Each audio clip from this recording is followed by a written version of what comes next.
Hey everyone, welcome to my channel. If you're new here, welcome, and consider subscribing to my channel. I'm all about sharing my experiences and tips when traveling via cruise ship. I am so excited to be back after a year hiatus. It's been really sad and depressing considering the last time I was on here, we were getting prepared for a cruise that was canceled 3 weeks prior to departure. And we all know why. We don't have to get into that. But now I am super excited to be back.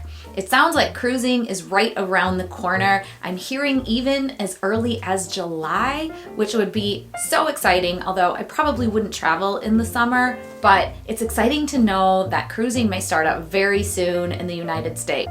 But in the meantime, we really wanted to get out and enjoy a beach somewhere, so we recently went to Clearwater, Florida for a 1-week family trip.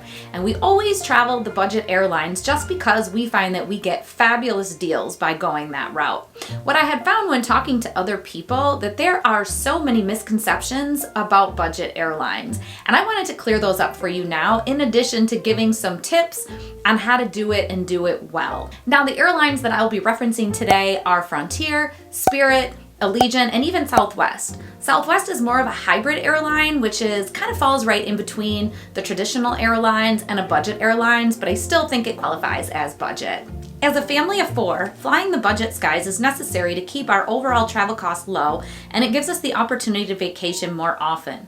Sure, there are sacrifices to be made, but do they affect the overall value of your vacation experience? Or can you embrace a few sacrifices and appreciate having more money to spend when you arrive at your destination? I'll admit, I was leery at first with no idea what to expect, but for me, the lure of money savings was enough to entice me. Misconception number 1. Since everything is sold a la carte, you will be nickeled and dimed to the point of paying the same or more than traditional airlines. While it is true that just about everything is a la carte on budget airlines, such as Frontier, Spirit, and Allegiant, like checked bags, carry-on bags, seat assignments, snacks, and beverages, you can purchase these items separately and still end up with a total much less than traditional airlines.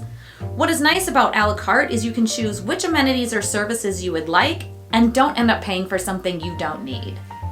Here is an example comparing Southwest Airlines and Frontier. When I was researching flights recently, Southwest was $102 per seat, while Frontier was $65.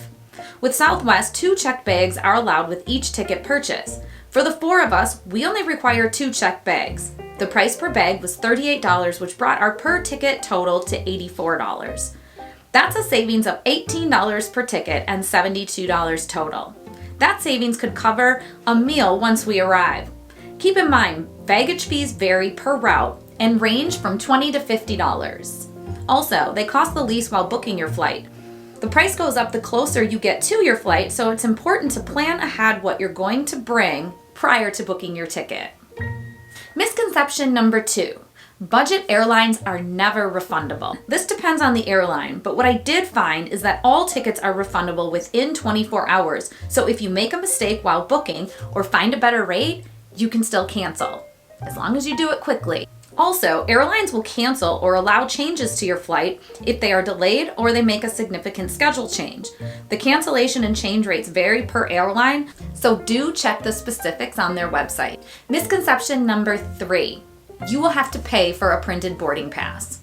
Now, most of us are great with the electronic versions of everything, but somebody like my mom still wants a printed boarding pass. Printing them at the airport kiosk is $2 per ticket, and that goes up to $10 per ticket if you have an agent do it. However, there is no cost to printing your boarding passes at home on your own printer. Also, there is never a charge to use the app on your smartphone and keep your boarding passes electronically. Misconception number 4. Customer service will always be lacking. This is not true at all. We have had fabulous customer service on one budget airline and then terrible on the next. I've also experienced both sides of the spectrum when flying traditional airlines like Delta and United. The price you pay for a ticket will not determine the level of customer service. Since budget airlines don't offer free beverages, I appreciate the beverage cart not overtaking the aisle and making it difficult to use the lavatory. They have a full selection of drinks and snacks available for purchase, and they do it quite efficiently. You simply press your attendant call button and they come right over to take your order. Prices were reasonable and water is always free. I had a longer flight with a layover on a traditional airline where each flight was just under 3 hours. They did not provide snacks or food for purchase for any flights under 4 hours, which was disappointing because I paid triple of what I could have on a budget airline and expected snacks for sale, so I didn't plan ahead and bring anything on the flight. Bottom line, there are good, great, and terrible experiences with all the airlines. Misconception number 5. If you don't purchase seat assignments, you and your family will be split up. This again is not true.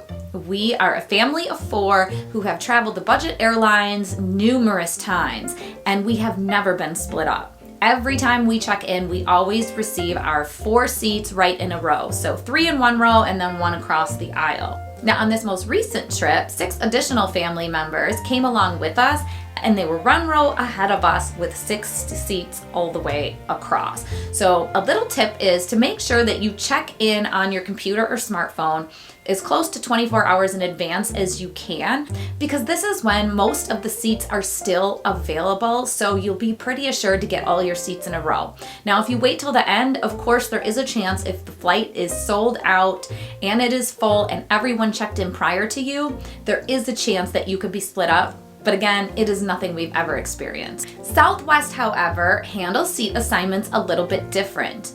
They do not pre-assign your seat in advance. It's kind of a first come, first serve type of procedure that some have described as the cattle call. Now I will tell you, for me personally, this is my least favorite boarding procedure. When you check in 24 hours prior to departure, you receive a boarding pass between A and C. If you're A boarding, you get to get on first, and then it goes down to C. You can purchase priority boarding, but that's still not a guarantee that you will get into Group A. So quite honestly, when we didn't purchase in advance and we were part of C group, our family of 4 was completely split up. Additionally, I don't like waiting till the last minute when I'm boarding a flight to know where my kids are going to be seated and if it's going to be easy to accommodate them throughout the flight. So those are the common misconceptions that I've heard. Now for some tips. My first is do your homework. See what each airline is offering and compare for the best deals. While the services offered are rather similar, be sure to pay attention to the small details that may make a difference. For example, checked bags have a weight limit typically of 50 pounds. This is true for traditional airlines along with Frontier and Southwest. However, the bag limit for Spirit and Allegiant is only 40 pounds. Now we found this out the hard way when we were flying Spirit. I made the assumption of 50 pounds because that's what I was familiar with. And when I put it on the scale at check-in, we were close to 50 pounds and told that we had to open up our suitcase right there and remove 10 pounds of items that we had to throw into our carry-on. So be sure to look up the specifics for the airline that you're flying and know the policies of your airline prior to arriving at the airport. Now, had we kept our bag at 10 pounds over, we would have incurred a fee of 50 pounds. That's more than a whole nother checked bag. So, of course, we pulled out 10 pounds worth of items and split it up between us so that we didn't have to incur that fee. But it's always good to know what to plan for. So do your homework in advance. Tip number 2, bring your permitted personal item. A personal item is a free carry-on that each ticket holder is permitted to carry on with them. Keep in mind it must meet the dimension limits and fit underneath the seat in front of you. This is a great way to limit your checked bags and max out what you're bringing on the flight. Each one of our family of 4 will always bring a backpack and an under-the-seat suitcase. Now, I had recently found out that they make luggage specifically to fit under the seat. This was a game changer for me because it's a standard piece of luggage with an arm and wheels, and I know the dimensions are going to fit under the seat, and I can carry quite a bit in there. I also enjoy that I can take on some personal items that may be valuables that I don't want to have in my checked bag. So I can easily carry on my valuables and snacks without paying a fee. Which leads me to tip number 3. Bring your own snacks. This is a great money-saving tip as you can pack snacks in advance from your local market for less than what you will pay on the flight. It's also a good idea since many flights have temporarily suspended offering snacks for purchase due to the pandemic. Keep in mind that you cannot bring beverages from home since no liquid over 2 ounces is allowed through security, but you may still purchase beverages at the airport shops. So my daughter always likes to have a bottle of water with her, so she'll bring it all the way to security, finish her water, put the empty water bottle through security, and then she'll fill it up at the drinking fountain once we're on the other side. I mean, what's better than free? Tip number 4, sign up for the airline's emails so that you're notified of specials and discounts right when they're released. Now, I found that there are fabulous discounts to be had, but it seems that it's always a limited amount of tickets. I've seen as low as $12 a ticket, which sounds insane, and it really is, but it's legit. These deals don't last long because they only allot a certain amount of tickets that they're going to sell at that rate, and then the rates get raised. So you want to know about these specials as soon as possible. So sign up for the emails. And a little side tip about Southwest. They put discounts on some of their airline tickets on Tuesdays between like noon and 2. And when I heard this tip, I started watching on those days, and sure enough, tickets were getting discounted. Now, it's not all of the time, but when they do discount, that's the day to check. I hope this information helps you save money on your next vacation. Spending less means more money to spend elsewhere. If this video was helpful, please give it a thumbs up as it really helps me on YouTube, and subscribe to my channel because as we get cruising very shortly, I know we're gonna have a lot to talk about. Thanks so much for watching, and I'll see you next time.